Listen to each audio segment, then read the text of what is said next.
Hello and welcome everyone to another edition of the Profitable Christian Business Podcast. I am so pleased to have my guest Wendi Zimmer with me today. Wendi has an awesome book coming out that we're going to dive into. But without further ado, Wendi, just kind of give a brief introduction.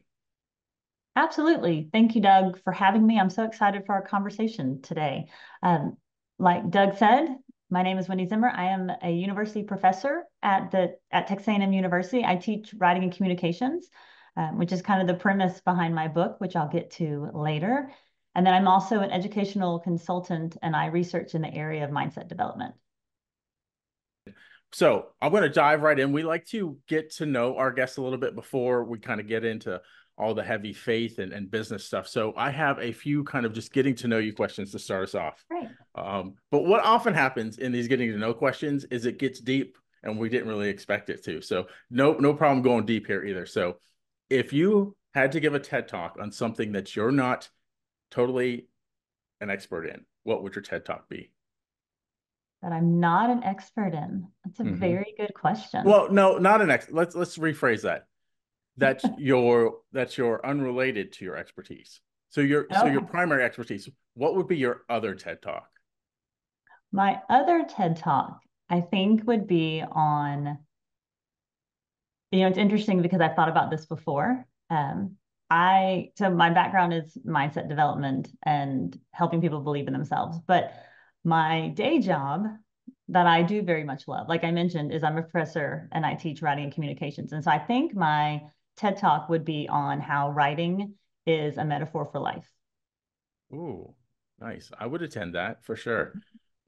Just to touch on, congratulations on, I don't know if you're a football fan too, but big win for your Aggies this past weekend. So Yes, that's pretty thank you awesome. very much. I am a massive Aggie football, Aggie all sports, to be completely honest. But Nice. I have a great privilege that I teach some student athletes, and so it's always fun to cheer them on and then cheer on my Aggies because I'm an Aggie at heart. So thank you.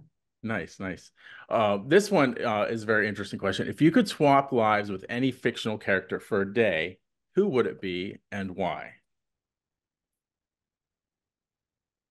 So I guess it depends on which part of their life. I'm going to give you Hmm. two. Okay. The first one, and I don't know if it's because Maggie Smith just passed away, but I Hmm. love the character of Maderma McGonagall. First, she's a teacher, right? Hmm. But I think the way she believes in people and the way that she gets Hmm. people to believe in themselves when they don't feel like they have the strength is amazing. But then my other side is I have a little Katniss from Hunger Hmm. Games in me of Hmm. now I do not want to compete in the Hunger Games at all. So that's why I have two.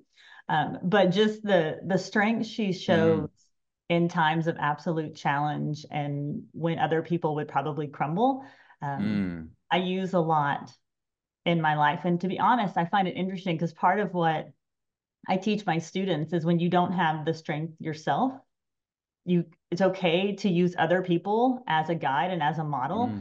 Hmm. And so I do that in my life all the time anyway. And so it's a fantastic question. Nice. I love that answer. Now, if you could master, go back to the TED Talk where I kind of messed up the question, but if you could instantly master any skill that you don't currently have, what would it be? I would love to know how to sing. Oh, So I nice. feel, I don't get me wrong. I sing, I stand in church every Sunday and I belt at the top of my Hmm. lungs. I worry about the people around me and that messes up their worship. I'm sure it doesn't, but I've always thought it'd be really neat to be able to sing well in a manner that um, just inspires others. And I can carry a tune somewhat decently, but it's not something that needs to be on stage. So, Yeah. I'm in that boat with you, and I sing as loud as I can, and I hope I'm not like ruining anyone else's worship. I don't think I am. I think like I when I see someone else belting out like I am, that fuels me too, right? Even no matter yeah. how good of a singer they are. But I don't know about your worship team, but our worship team is such a stellar, and I'm like in awe. I'm like I can't try it. And they made fun of my pastor, or my pastor actually made fun of himself. Um, Someone that stands by beside him while the worship service is going on. It's like, um, maybe you shouldn't sing. And he's like, actually your problem is you try and sing just like the worship team and you need to sing in your own keys. So anyway.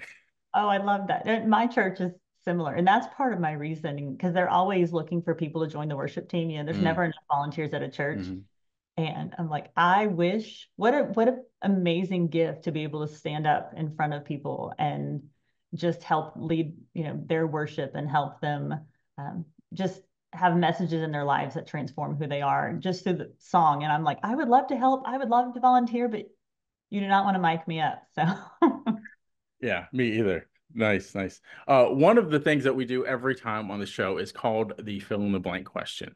So your fill in the blank question is one thing that my faith has taught me about overcoming struggles is blank. the biggest thing that I literally just hold tight to every day is I'm a child of God. Mm, I'm a child of God. And so when all the other things seem, and I say all, which is such a horrible way to phrase it, but when everything around me seems to be falling apart, I remind myself that I'm a child of God. And someone years ago told me, like, God doesn't make mistakes. You are your unique self. You are the combination of all the things that you are, because that is exactly how God designed you to be.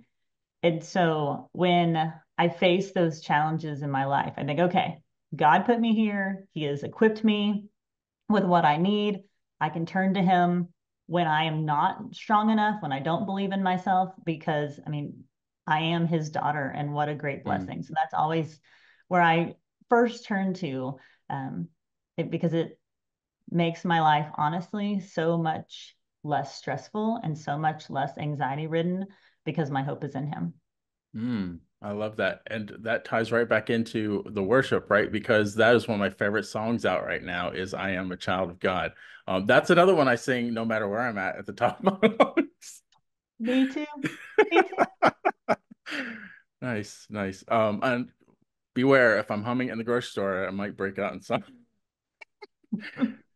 You Anyway, won't be the only one, Doug. People will hum along with you. It'll be fine. yeah. Side note. So that's one of the things that we discussed in our small group, grow group is like we've seen these videos of like where churches go into public places like the mall and the good singers they let the good singers lead, but they just sing out a praise song in the middle of the mall and they were saying, well, maybe we should do that. I was like, I'll be in the back if we do. I will be supporting you Yeah. from a distance. Yep, yep, yep. But that is awesome. That's awesome. Now Yeah, I really want to get into your story. I want to this is totally free form. You don't have to go back to, well, when I was two. Just start wherever you want to start and just kind of bring us up to speed to where you are. Tell us about any trials, all your accomplishments, all those types of things. absolutely. So my story probably does go back to when I was two, but we'll save everybody all of the childhood side of things. But I kind of the impetus behind my research as a mindset expert stems from two big pieces in my life. The first is I teach writing and communications, and you want to talk about students who bring a lot of burden and a lot of stereotypes and stigmas around their ability to communicate. And it's not Mm, just my students. I also work with clients, I work with faculty, and people are just for some reason we have this mindset of like I'm not a good public speaker, I'm not mm, a good writer, and that comes from schooling, it comes from all of those things. And so I learned years ago if I was going to really teach people how to be an effective communicator, I had to start with their mindset. And I mm, had to start with how do you believe you can do this? I'm not saying that you're going to be the next Tony Robbins or I'm not saying that you're going to live on stages. If you want to, fantastic, live that life. But for most people, you just need to have a basic belief that when I need to effectively communicate, I can, right? It's not going to make me sick to my stomach. It's not going to kill me. It's not going to all of those things. I joke with my students, and for years, like the number one fear is public speaking, not death, public speaking. The number two fear is death.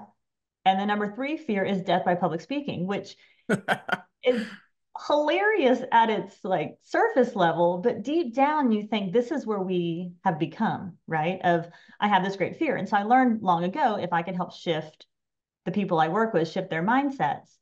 The actual skill of communicating is easy to teach once you get over that hump. And so I've been doing that for years. And then in a time in my own life, and I can give you a little background without giving you too much. My daughter is about to turn 10 at the end of this month. But when she Nice. was 2 years old, she was diagnosed with a rare birth defect Mm, and ended us in the hospital almost a dozen times. She had multiple surgeries. And what I found through that process is where I could teach others to advocate for themselves. I could teach others to use their voice. I could teach others to believe in themselves as they could do something that before they never thought possible. When I was out away from my classroom, away from my essentially stage, even though I don't teach from a mm, stage, but essentially stage of comfort zone of what that looked like, when I was in a different place, I actually didn't believe in myself. I mm, actually didn't advocate for myself or my daughter. It was a horrible experience because I've been teaching this for so long and thought I had applied it to my own life, but I had only applied it to my life in one mm, very specific context. And so that's kind of where I set out on this journey, because then I had a little bit of a hypocritical moment of I'm teaching all of these other students, I'm teaching faculty, I'm teaching clients how to do this. And then my own life, the first time I was really presented with something that I found difficult, I crumbled.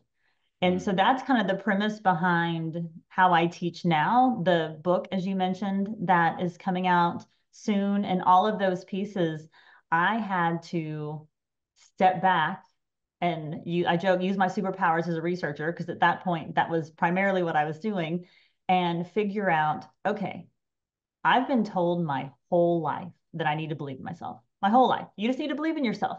If you Mhm. believe in yourself, you can achieve whatever you want, right? Mm. But no one had actually taught me how to believe in myself. And I was doing the same thing with my students. I was telling them, believe in yourself. You can do this. I believe in you.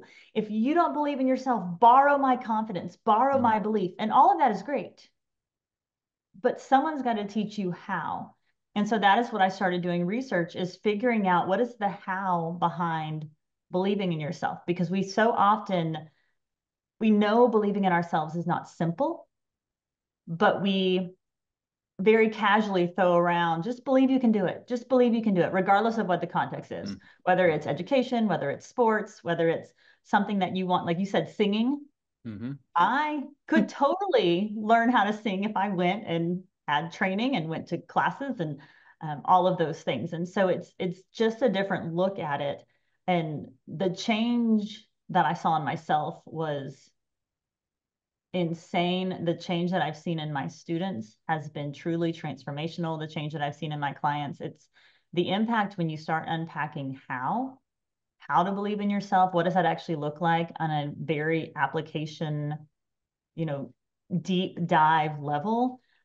It changes everything about your life and who you are and how you approach living. And so it's been an awesome path that if you had told me my daughter going into the hospital was going to be a blessing or a gift, talk Mm. about only God understands our paths, right? But that has changed who I am. And I'm a better mother for her. I'm a better person overall, because of that experience that I had now almost 8 years ago.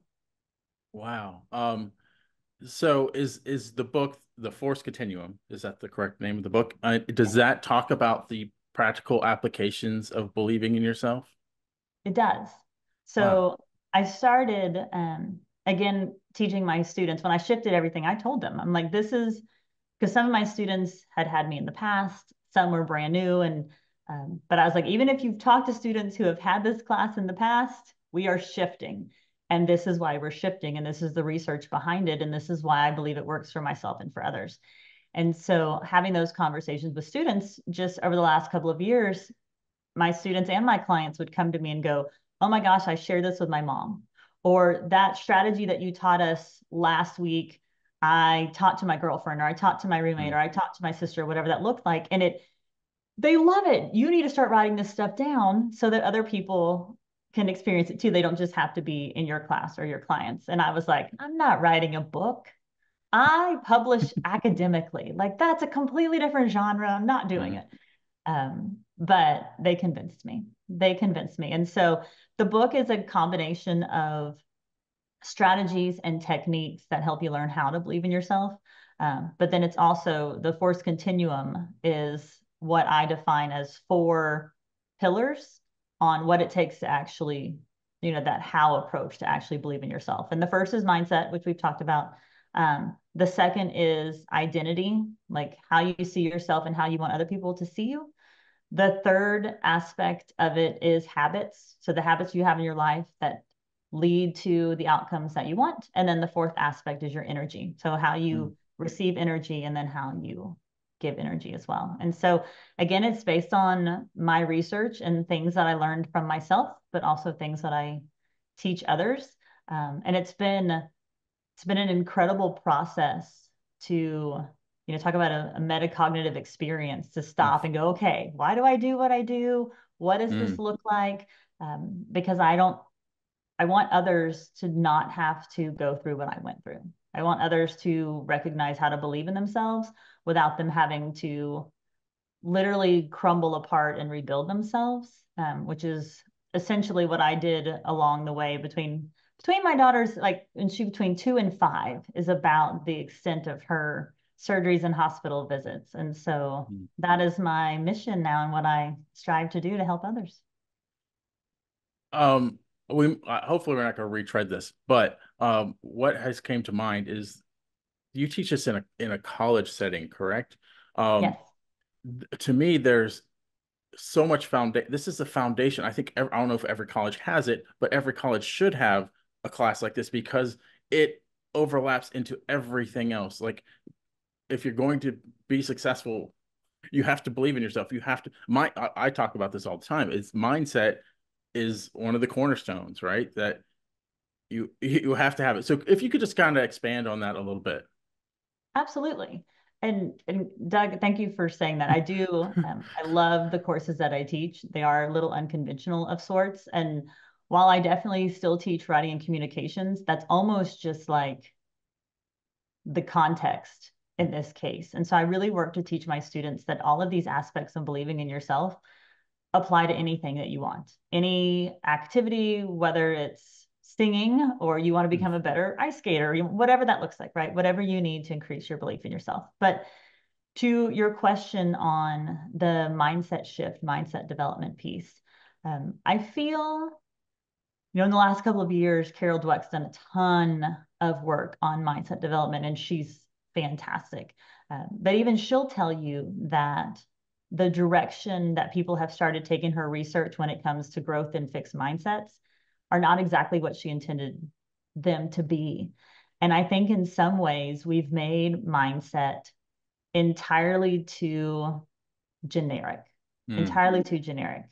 And my, my research and things that I looked at, part of the reason that mindset is so complex and honestly believing in yourself is so complex is because we are all very unique. We have mm, our own backgrounds, we have our own experiences, we have our own biases, we have all of these things that have gotten us to where we are today. And we don't want to discredit that. It's not like, oh, well, you should have had this path, or oh, you should have done these things. Like we are where we are, and we are who we are because of those pieces.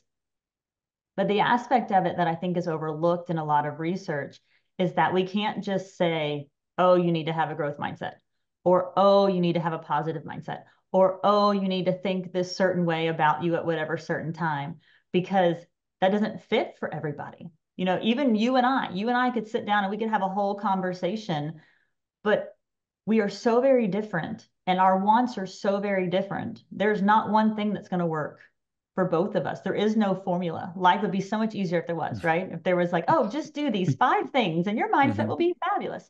yeah. Because in many ways, I think we start to make people feel that they always need to be happy. You always need to have a Mm, happy mindset. You always need to look for the good in life. You always need to find the positive things around you. And while there is some value in that, the research behind toxic positivity is very, mm, very real. And if you're not familiar with toxic positivity, it literally is that. It's trying to find the positive when that is not what's going to serve you best, Mm, right? I mean, if something tragic just happened to you, if you just lost a loved one, having a moment of, oh, well, it's okay. They're in a better place, or it's okay. They're not suffering anymore. And that's true. That is completely true for them. But where are you? mm, Where is your mindset completely ignoring it and thinking you have to put on this mask and you have to put on this facade for everybody may fix you for the moment, but the long-term implications are going to be much more, potentially much more detrimental and much more harmful than if we allow ourselves to go, you know what? I'm going to be sad right now. I'm going to be hurt mm, right now. I'm going to be angry. I'm going to be frustrated. I mean, there's always a level, right? If mhm, you take it to an extreme, that's not good either way, too positive or too negative. But allowing us the freedom and the true permission to stop and go, you know what? My mindset right now is that it's okay for me to not be okay. And it's okay for me to not know the answers. It's okay for me to stop and pray and go, God, I don't know what to be thankful for right now. I'm going through all of these things. All I can do is get on my knees and pray for your help and your guidance and your wisdom because that's all I have. And helping people realize that that's okay. It's okay to not be okay is a conversation that we need to expand upon. Because again, I think there's so much of, well, you just have to find happiness and you're going to, mm, you're so blessed. There's so many great things around mm. you. You have food, you woke up this morning, all of those things, but that's not going to really lead to a true mindset shift or a true belief in um, your ability to believe in yourself. And so that's kind of where I think mindset needs to be taken to, I don't know if a different level is the right terminology, but at least a different understanding Mm. of what mindset means for people. And we can't assume we know where someone is just based upon the experiences that they've had. So we may not get to any of the other questions because I keep coming up with other questions for you based on what you're saying. So, um, one of the things that stood out to me in what you're saying is often that toxic positivity can lead to lack of empathy, right? Yes. When you're saying, "Oh, they're in a better place," that person is hurting. You're really not showing empathy if you're saying that, right? You're not.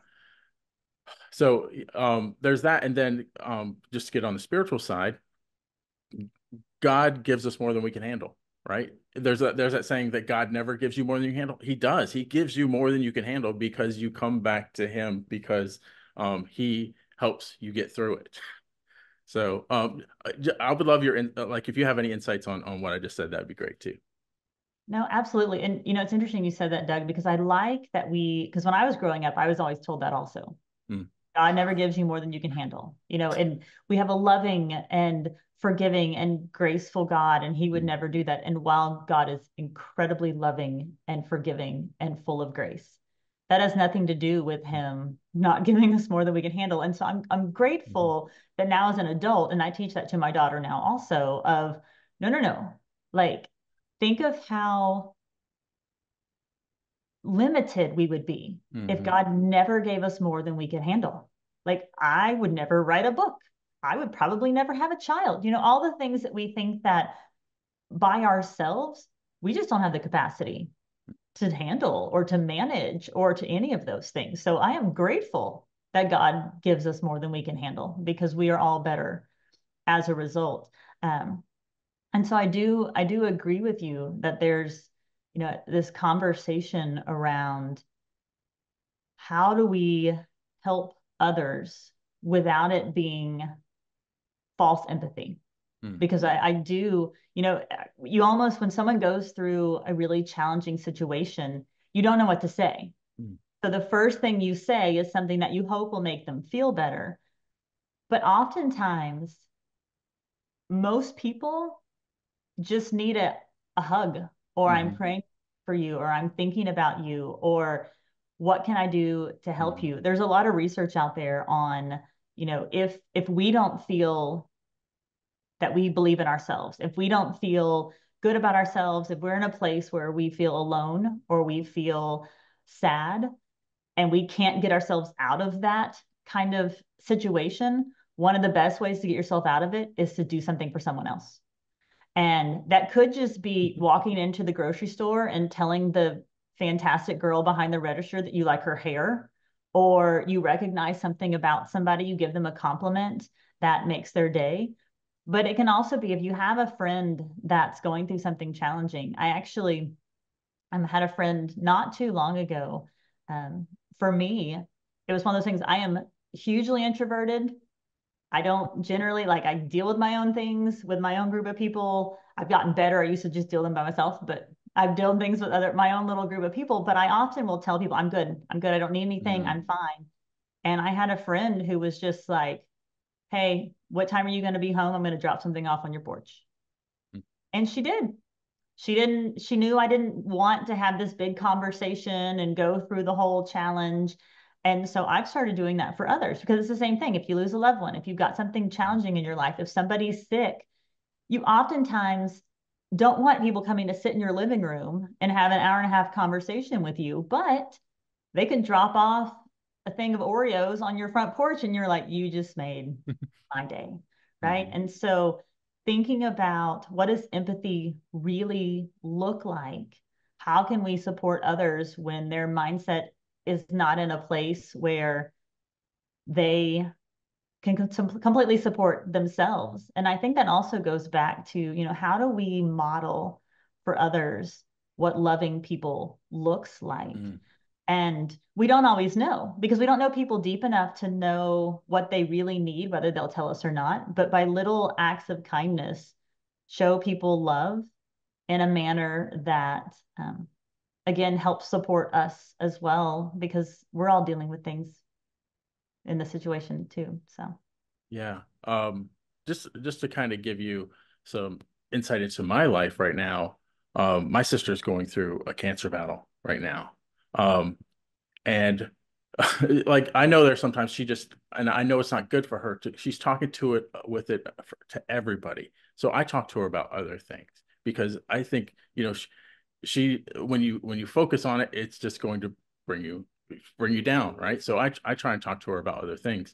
Um, and I'm dealing with it, but I plan on going to Western North Carolina this weekend to volunteer because I'm going through some things, but I know when I'm go and help others and support others that um it does something for me, right? So yeah. Not to totally switch gears, but there's something else that you said in there that I want to have a conversation about. And let's just bring up the name Tony Robbins again. What are your thoughts about the effectiveness of mass teaching mindset? Like when you have a group of 5, 10,000 people, because everyone's seen it. So a few people come out and do really well, but there's all the other people that hear it and it just doesn't stick. yeah, it's a So very good question. I do want to start, Doug. I will be praying for your sister. thank you. I recognize that as a challenging thing for everybody, for her, for everyone in your family, for the people that are close to her. And so I will be praying for your sister. Thank you. But to your question about Tony Robbins, it's very interesting. We are in such an age of personal development, Mhm. unlike we've ever seen. And that's largely because of social media, for better or for worse, right? Social media shows us things we want to work on, it shows us things that we can work on. Um, and in many ways, I think there's an opportunity to really help people. And I, deep down, and I don't know Tony Robbins, I do believe that he probably has very good intentions for what he's doing. Um, and so he is generally helping people, I hope. I hope Hmm. he's generally helping people. I do agree with you that I think sometimes if you don't have the work ahead of time, again, it's that how piece, right? Hmm. If if people just tell you what you need to do and what you need to believe without helping you dig deeper and figure out first why, right? Which I think he gets a little bit to the why. Hmm. And Simon Sinek has made Start With Why, Hmm. obviously, very, very Hmm. popular new piece. But getting to the why, but then also helping people dig deeper and helping people get to a personal level on that large of a scale is a very, very complex skill set. Not saying it's impossible to do, but I do think that sometimes we get so caught up in the rah and the quick fixes and all of the things that when people walk away, that that high, right? That natural, like, oh, I'm caught up in the energy of all the people Hmm. and I, feel this just amazing electricity from the stage and from personalities. And then when I walk away and I'm in my own house and I'm away from that setting, it doesn't last. That feeling doesn't last. That inspiration doesn't last. And I think part of that's a conversation around, how do we help people find others, find those small groups. I kind of equate it to like going to a really large church, right? If you go to a really large church, you're never going to feel like you're part of the church. It may work really well for you for a short period of time, but after a while, you're not going to feel seen, you're not going to feel heard, you're not going to feel loved, regardless of how well the church is trying. I've been in some of those churches. I live in Texas. I've been to Second Baptist in Houston. It's a gigantic church. But even smaller churches, like one of the things that I find works very well is you have to find your group, right? You have to Hmm. find your people. You have to find your small group or your Sunday school class or whatever y'all call it. We don't call it Sunday school anymore, but I grew up calling it Sunday school. Hmm. Um, and so you have to find those people. It's the same thing I teach my students at A&M. A&M has 80,000 students. We are the largest institution in the nation. If you don't find organizations, if you don't find things to join, if you don't find groups to be a part of, you're going to be lost. You're going to feel lonely, which seems like a crazy anomaly when you're surrounded by 80,000 students and faculty and staff and all these people that you could feel lonely. But I believe there can be massive impact delivered from large stages. But then we've got to have a conversation around how do you use that electricity, that inspiration, that motivation to transform you? And that transformation happens in the smaller groups. That transformation happens surrounded by people who love you, care for you, celebrate your successes. And then there's a conversation on how do you find those people? Because finding your people is not easy. I was actually having a conversation with my daughter the other day about because again, she's in fourth grade, which fourth grade we're starting to get a little like, if you I don't know if you know much about child development, Doug, but up Just to for my third, own daughter. there you go. How old's your daughter? She is in college, first year college, and Oh, that's a whole conversation in itself. well, congratulations to Thanks. y'all. Good for her. But around second, third grade, children start realizing essentially that they're not the center of everyone's universe, and there are other people Hmm. that are part of their world. And so with that comes friend groups, and with that comes challenges and all of those things. And I was having a conversation with my daughter the other day about how, it's so important in our lives to have people who you can share things with, and it's not seen as bragging. It's not seen as, oh, well, of course you made 100 on the test or whatever your Hmm. context is, right? That Hmm. was her very elementary context. But finding those people who celebrate with you, they love you, they're so proud of you, they're not jealous, they're not competitive. And that's a different level of group. I have tons of friends, but I have a very small subset that I would say, hey, I'm recording a podcast today because I know those people are going to love me and celebrate me and not judge me. They are so happy for me and the path that I'm on, where other friends would not be as celebratory. And it doesn't mean they're not my friends, it's just different. It's a different group. And so finding those groups, that was a long answer to your question, Doug, but finding those groups to help take that inspiration, take that motivation, take those pieces and continue them after the party is over.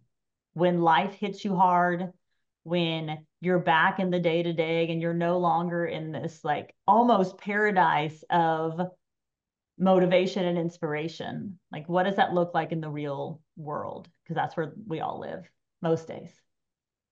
So I'm hearing practical application on this could be, to me, one or two things. Is join a small mastermind group that Yes, related to what you're doing in your life, or getting a mentor that is going to help. And is that something that you help people with? Or do you have clients that you are teach mindset with? I do. Oh, nice. Absolutely, I do. And some days it's very skill strategy based, and some days it's how do we celebrate the small wins and the Mm-hmm. small successes? Because I think also from a business perspective, and Doug, you probably see this as well, we're really good about celebrating the huge things. Mm-hmm. Like, oh, I did this massive thing. I made this huge deal. We broke our goal for this quarter, whatever that looks like, right? We're really good at celebrating the large accomplishments, but the little day to day things, which in some ways are more challenging because it's those little steps that get us to those massive accomplishments, right? We do a really bad job of celebrating the little things because we think celebrations need to be something just monumental, where a celebration could be just cheering one another on or taking an extra 5 minutes on the way to work and stopping to get your favorite drink every once in a while, right? Like I want a hot chocolate or I want a Dutch Brothers or whatever your thing is.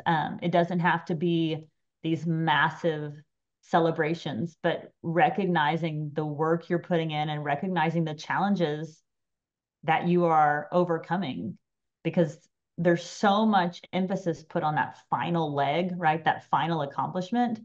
But the actual final accomplishment is so little compared to all of the steps that we do along the way. It's the process that really matters than, as opposed to the product. And so I do that with my clients quite often because we all need people in our lives to cheer us on, to help us realize that we are incredible people and have people that believe in us when we can't believe in ourselves. Nice. I haven't done a study on this, but I think there should be a study done on it, and there may have been. But when you talk about the small wins, um, dopamine, right? We get dopamine from if we celebrate these small wins. And to me, the more we feed that, the faster we will get to that larger win because we're not, oh, it's not, oh, am I ever going to get there? We're like, I'm doing this. I just accomplished these small things. And then we're like, it's the energy that positive uh, inflow, for lack of a better word, that helps you propel you. So I Yeah. love everything you said. No, and honestly, Doug, I don't know if they've done research just on that, but they've done actually a lot of research on Olympians Mm, because, once you win that medal, it's what you've been working for many of them, most of their life, like for mhm, most of their life that they can remember, age 2, age 3, whatever that looks like, right? And they've actually found that the happiest Olympians are the ones who get the bronze medal mm, because they are so excited to be standing up there to have that medal, where the silver medal winners are almost disappointed because they were so close, right? They were so close to winning the gold, but it was almost like it was a failure. I was so close, but I didn't achieve my goal, right?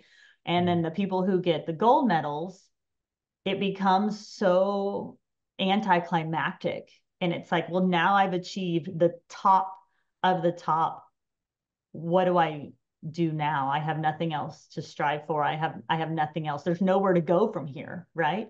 So they have found that bronze medalists tend to be the happiest because they celebrate more along, like they then can look back and celebrate the small accomplishments to get them where they were, where the silver and gold medalists have a harder time with that. yeah, and they still have, to them, they still have something to strive for. Like with Yes. the gold, Yeah. unless you're Michael Phelps and can win like 10 events,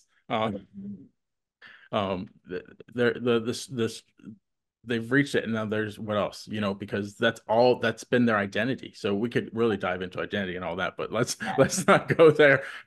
Um, I want to circle back because I want to make sure that we get this question in here. I ask a secret question of everybody that comes on the show. So your secret question is, what is the secret to believing in yourself? Mm. So my secret to believing in myself is to get out of my own way, Hmm. to get out of my own way and get out of my own head, because I can easily use negative self-talk and default back to like, who are you? Who are you to talk on mindset? Who are you to go on a podcast? Who are you to write a book? Who are you to teach others how to believe in themselves? And so often, like my default and most of our default is to jump there because that's easier to believe. It's easier to believe the negative. But when I stop for a second and I'm like, no, I want to do this. I have a message to share. I have the possibility that I can impact one person's life with my story and what it is that I teach. That makes it all worth it. That is why I'm here. So my secret to believing myself, honestly, is get out of my own head, get out of my own way. Because when I do that, then I lean on the other strengths that I have built up and the beliefs that I have built up. And I let those pieces flood my brain. Because the more you let in, our brains are incredibly moldable. So the more negative that I put in, the more negative I think and the more negative I produce. The more positive I put in, the more positive I think, the more positive I produce. And so it's such a simple mindset shift in theory, but in practice, it takes a lot of practice. And it's taken me many years to get to that point where those negative thoughts come in because they always do. Even though like I am a very confident person, I completely believe in myself. I will still have days where I'm like, ah, but I now have practiced enough that I can stop those negative thoughts and I can move them out of my head and then I can go back to believing in myself. Yeah. I love all that.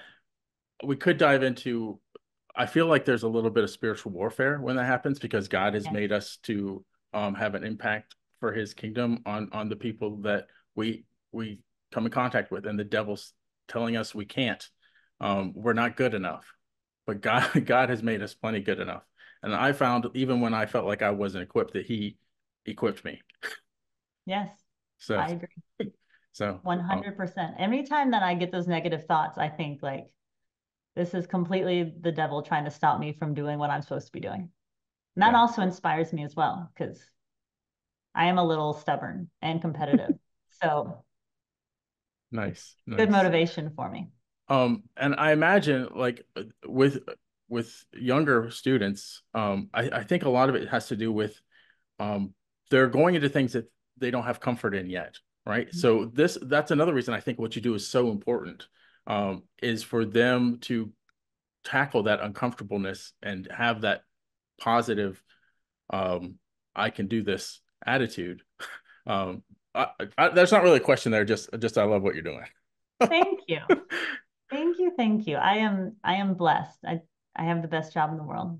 So I am blessed. So with that, let's kind of dive into self-doubt. What advice would you give someone who's struggling with self-doubt? They kind of don't feel like they have the time or energy to work on their mindset. So I would tell them to start small. First of all, pick one thing. And in my book, I actually give like 45 different strategies because, again, we're all unique, right? There's not going to be one thing that works for all of us. There may be something that works for me every single day. And Doug, I might tell you to try it, and you're like, this is not doing it for me. And it's because we're all unique and different. Mm. I would tell them to start very small, but also to give themselves grace and realize like lower your expectations because you're not going to go from, oh, I don't really believe in myself, my mindset is not good, I'm not in the place that I want to be, to like now I'm a rock star, like I am now teaching others how to believe in themselves. It's going to take a while. It's going to take a while. So really be realistic about what that looks like and start very small and then have a conversation with yourself, even if it's just like 5 minutes one afternoon of why. Why does it matter? Why do you want to believe in yourself? Why do you want to be in a different place than you are now? Because when you can get that meaning for yourself, when you can get that purpose for yourself, then that's what's going to help continue you along when world gets in the way. Like for me, my why was my daughter. I Mm, sat in that hospital room and I watched her fight and I watched her overcome and I watched her advocate for herself, and I couldn't advocate for her. And so she was my why. Like, holy cow, this two, at that point, she was like 2.5. This 2.5 year old is advocating for herself and has agency and is speaking up for what she wants and what she needs. And I'm so afraid of hurting people's feelings or mm, saying something wrong or offending somebody that I am crumbling at my core. And so for me, she was a huge, huge motivational factor. But the piece is, though, is that she's so very blessed. She is healthy now, 100% healthy. that is So awesome. while I still need to advocate for her in different Mm, ways, even yeah. though she still advocates for herself, let's be real. But that motivation is not there for me anymore. Motivation's not enough. Motivation is not going to hold you from now until however long you need to work on whatever it is you're working on, right? Whether it's something very deep, like you don't believe in yourself, or something that's not as deep, like learning how to sing, right? That motivation is going to wane. And so when that goes away, have you built up the momentum to keep you going? Because you start with motivation, you start with why do you want to do it? And then have small steps so you build momentum, because then it becomes a habit. And you Hmm. turn around all of a sudden one day and you're like, huh, you know what? Say you pick, I'm going to say one nice thing about myself every day. Not fake, not toxic positivity, but I'm going to say one positive, one nice thing about me or my situation or whatever every day. Even if it's just, like I am blessed that I got to eat lunch today. I am blessed that I woke up today, which I don't really like that one, but I am blessed, whatever the little thing is, or it could be larger. And all of a sudden, give it time and you'll look back and you go, you know what? Now I notice more positive things around me that I didn't before. And then celebrating those wins. And so I think that's also what we do very poorly is we set out to make massive changes in our lives. Massive changes. We're like, I don't like where Hmm. I am. I don't like these things about me. I'm going to change them tomorrow. And that's why diets don't work most of the time. That's why a lot of self help books don't work most of the time. It's because we expect this massive change and we get past whatever point that is. Research shows it's actually day 19. I don't know if you've ever Hmm. heard that, Doug. Day 19 is called Quitter's Day Hmm. because most of us, even the really motivated people, can go 19 days. But on that 19th day, you're kind of like, Hmm. and so to get past that 19th day, it's got to be more than just motivation to move you forward. Yeah, there's a couple things I want to pick out. Basically, what you just said there is not just the 19th day, but sometimes life disrupts. Like when like you have all this momentum, and then something happens that needs more focus than you were currently giving it, and it then you're lost all that momentum. So, what I want to circle back to is I don't. I think you probably believe or agree with me that mindset work, as if you're striving for anything, mindset work is never done, right? Yes. You need to work on it constantly because once you hit one level, it's going to be totally different, and you're going to start comparing yourself to the people above you at that next level. So you need to continue to work on that mindset. So any insights that you have on that would be great too. No, absolutely. I like to tell people that you're just raising the foundation every time. So you get to this point and you're like, okay, I was here and now I'm here. Well, that now becomes your new baseline. And while I wish it would be like, oh, well, I have a good mindset now. I worked on it. I'm good. Like that's not normal. And to your point, Doug, I think it's also again a mindset shift around what momentum and motivation look like. Because I used to feel again day 19, or I didn't even know that Mhm. existed back when I was working on habits, but regardless, that oh my gosh, well, I stopped, right? Like I was working along, I was doing so good, and then life got in the way and I no longer did whatever that thing was. And then in my mind, and what research shows many of us do, is then we're like, well, I'm starting over. Like I Mhm. worked so hard And now it's all wasted, right? Like Mm, I missed the last 3 days and now it's all, but no, it's not. Like when, just because you stop working on that habit or working on that mindset or work, whatever it is you're working on, just because you stop, when you pick it back up, you're not starting over. You're a different person. Even if mm, you've only like had 2 days in, you're still 2 days stronger. You have 2 days worth of more knowledge. You mm, have 2 days more experience. You are 2 days further along than you were when you started. And so shifting that mindset around what it means when life gets in the way, because it's going to. We mm, all have things that life's going to just happen. Instead, thinking like, well, what's the point, right? mm, I stopped doing on it. It's not worth it anymore. Shifting our mindset to think, well, I'm already 5 days better on, or 3 days better on, or 2 days, or mhm, whatever that looks like. I'm going to start here. I'm not starting over. I'm not starting from scratch. I'm starting at this new point, which again may be that new baseline depending upon how you look at it. But that also has been a huge piece in my life of, okay, you know what? Maybe yesterday was awful. Maybe yesterday mhm. I didn't practice any of the things that I tell myself or tell others, but today I will because I'm not starting over. I am a phenomenal person because of all the work that I've done up to this point, and that's not all negated just because I had an off day. Yeah, everything you said has been really great right now, but I really want, if you're watching this on a replay, go back, rewind what she just said, because I know every single person that is watching this probably needs to hear that. It's not defeat. Um, you should pick back up where you left off. You're Yes, not done. yes. I love that. So thank you.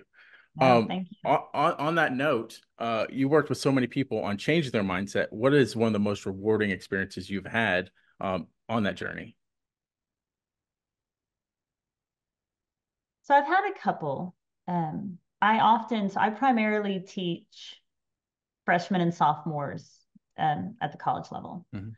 And while I'm very fortunate, we have 700 students in our program, and I teach every single one of them. Wow. And I love them and adore them. But oftentimes, unless they just pop in to see me, I don't see many of them again, Mm, except in the halls, mm, right? I'll see them in mhm, the halls and I walk around. I actually keep gold star stickers on my desk and I walk around like in the semester and give them gold stars to push them through finals. But besides that, I don't have in-depth conversations with mm, students as much once they're out of my class.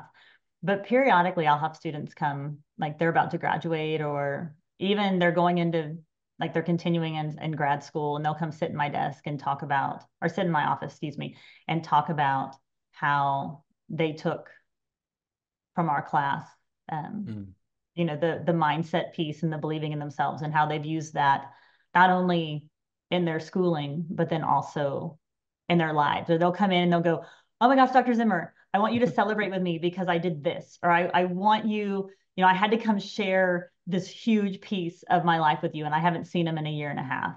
Those are the things that really make a gigantic difference. And then from a client perspective, I actually had a client about a month ago who started in my group for a completely different reason.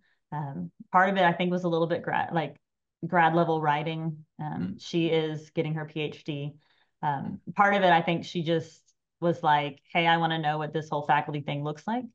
But she ended up going through a really difficult time with her family and had some family things that happened. And so our work together shifted. And I honestly completely thought, like, I need to do more for her. Like, how can I help her more? I prayed about it a ton and just felt like I wasn't as supportive of her as I wanted to be. And then at one point where things had gotten a little bit better, she just came to me and she's like, I cannot explain to you what a massive difference you've made in the lives of me and my family. And she said, I actually take back because it was a family illness. And so her family was mm, getting together a lot because they were going to surround this person who it didn't end up surviving.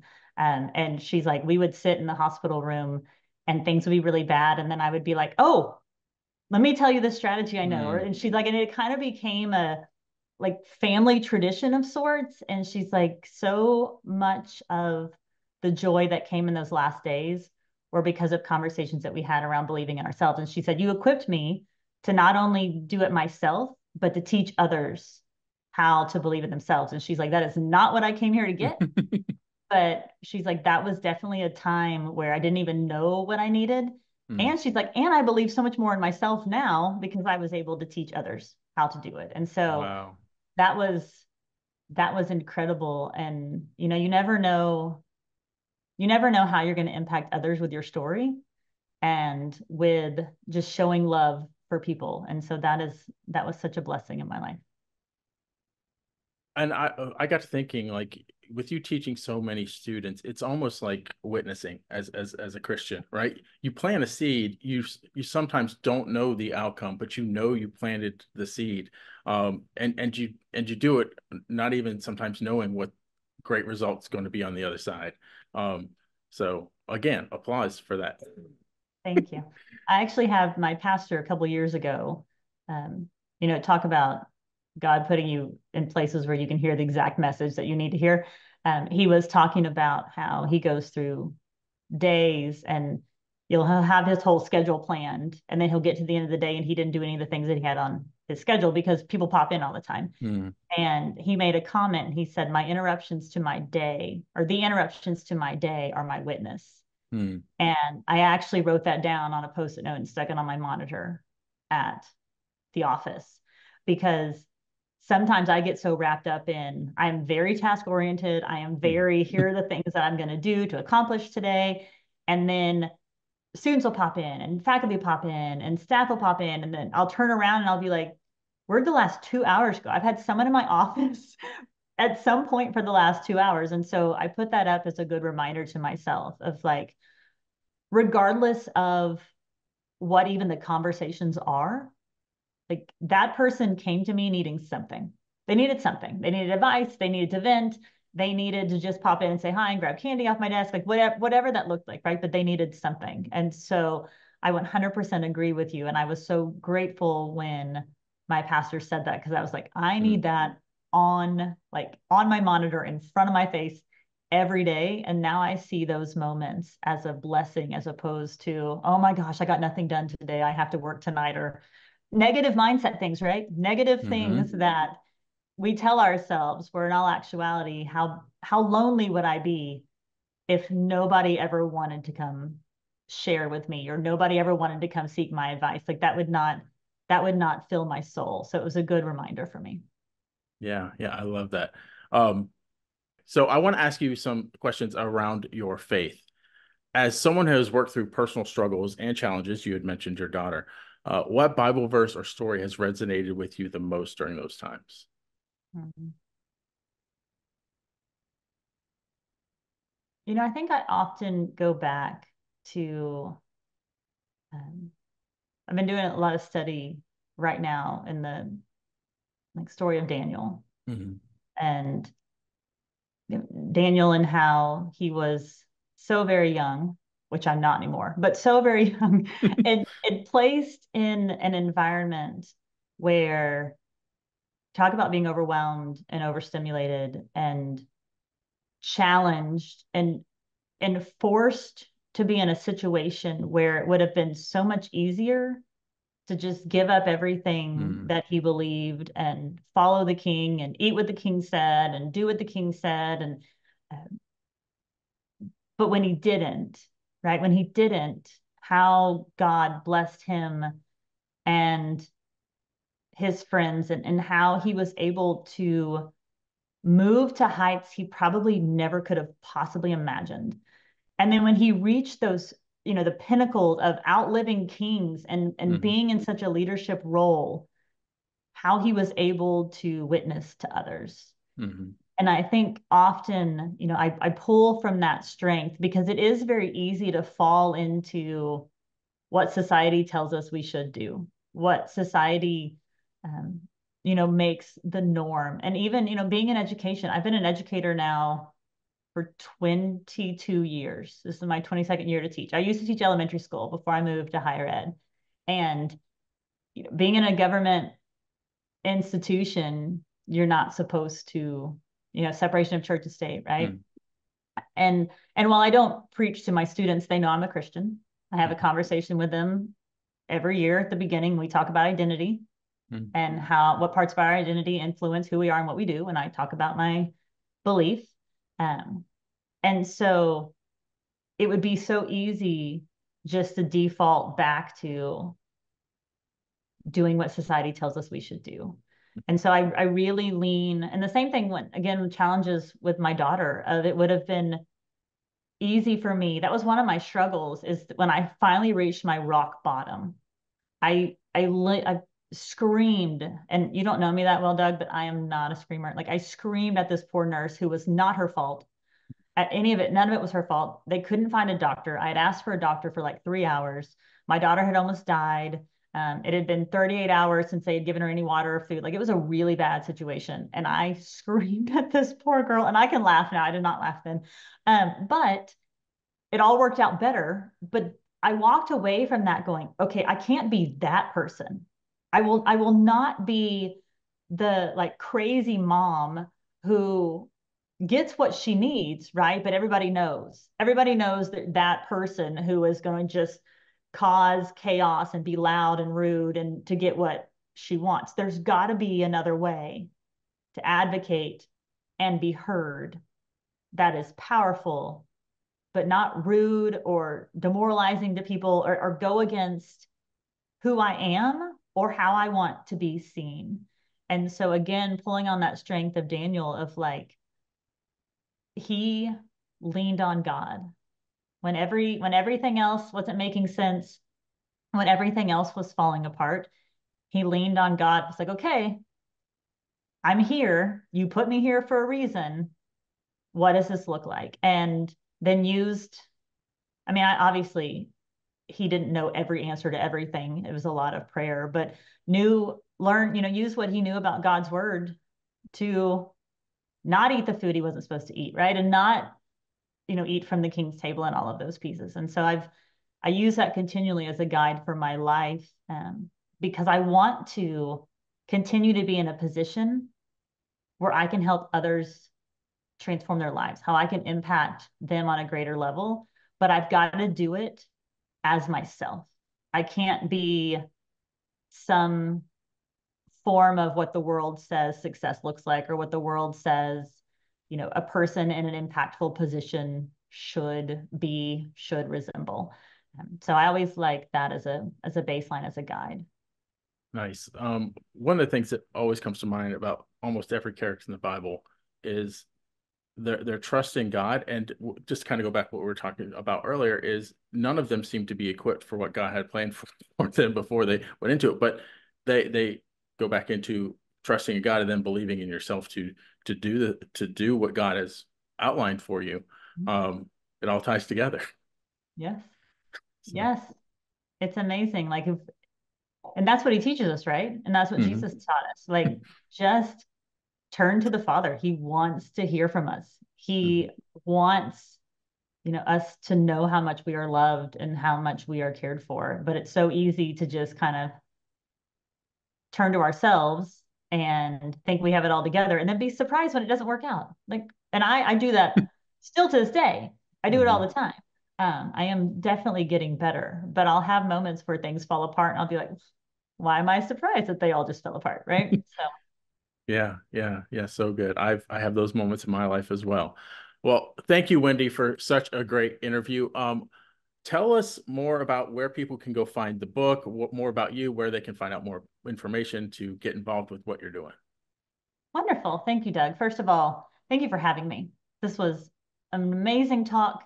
I'm excited to just share with your audience today. And so thank you for all you do. We need more people having conversations around how can, as strong Christian leaders, can we, you know, go through life and be the kind of person that we want to be. And so thank you for this conversation.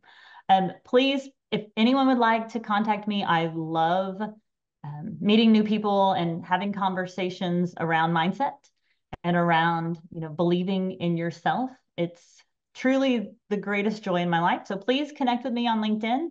It's Wendi Zimmer on LinkedIn. But also, my book comes out on January 10th. On Amazon will be the top place, but it'll be available online wherever you buy your books online. If you would like a preview or some strategies early, if you would text the word force to 33777, I have a resource there that you can download to start digging into how do you believe in yourself? Again, that how piece. How can we figure out the best strategy for us to believe in ourselves? And then I hope, as we continue to have conversations, if anyone would like to reach out and, just message me on LinkedIn, I would love to learn more about you and what you need. Nice. Well, I know one thing for sure. I'm very intrigued about the book, so I'm going to be getting it as soon as it comes out. I love that it is not it wasn't designed to be a one size fits all. You have strategies there for everyone. And so much is often lost in books where it just seems, oh, well, that was great, but I don't feel like it applied to me. But there's probably something in Wendy's book that will apply to you rather. So that's amazing. We're going to actually put that your LinkedIn link below. We're going to put that message about the text message also below. If you're watching this on video, it'll be in the description. Either way, if you're listening on audio, it'll be in the description. So look for those links. I always end every podcast with one last question because honestly, we skipped some questions because we really had a great dialogue. And I want you to be able to say what you really wanted to say. So, and I don't want you to leave anything on the table.